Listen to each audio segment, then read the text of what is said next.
న్యూఢిల్లీ లీ meridian హోటల్లో ప్రపంచ శాంతి సభ ఇనాగ్రల్ సమిట్కు కాంగ్రెస్, బీజేపీ, బీఆర్ఎస్, శివసేన,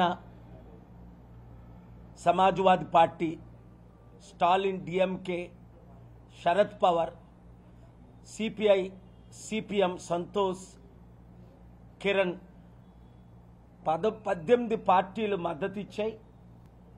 ఎంపీలు వచ్చి ఈ గ్లోబల్ పీస్ ఎకనామిక్ సమిట్ ద్వారా దేశానికి అభివృద్ధి,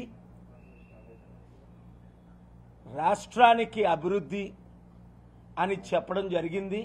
ఇప్పటికే గ్లోబల్ పీస్ ఎకనామిక్ సమిట్కి మద్దతిస్తున్నానని తెలంగాణ ముఖ్యమంత్రి రేవంత్ రెడ్డి గారు వీడియో ఇవ్వడం జరిగింది. అలాగే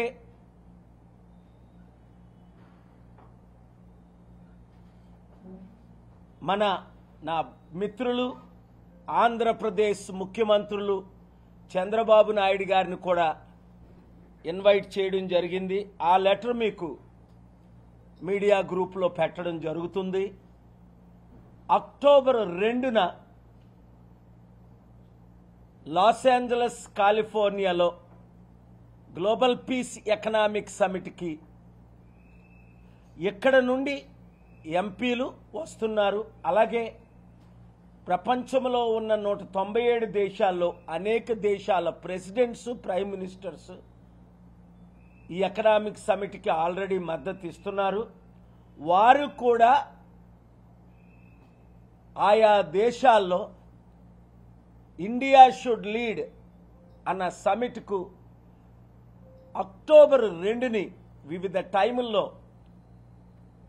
మద్దతు ఇస్తున్నారు. కనుక మీడియా ఓనర్స్ని, మిత్రుల్ని నేను రిక్వెస్ట్ చేసేది ఏంటంటే, రాజకీయాలు పక్కన పెట్టి ఆంధ్రప్రదేశ్ రాష్ట్రం దాదాపు 13 లక్షల కోట్ల అప్పు, తెలంగాణ రాష్ట్రం 7.5 లక్షల కోట్ల అప్పు, ఖజానా ఖాళీ అయిపోయింది, నేను ఇచ్చిన వాగ్దానాలు నెరవేర్చలేకపోతున్నానని ఎంతో బాధతో చంద్రబాబు నాయుడు గారు చెప్పడం మనందరం విన్నాం. అసెంబ్లీలో చెప్పారు, ప్రెస్ మీట్లో చెప్పారు, బయట చెప్పారు. కానీ ఆ ఖజానాని నింపడం ఎలాగా, ఇచ్చిన హామీలు నెరవేర్చడం ఎలాగా అన్న ప్లాన్తో ఈ లెటర్ నేను చంద్రబాబు నాయుడు గారికి పంపడం జరిగింది.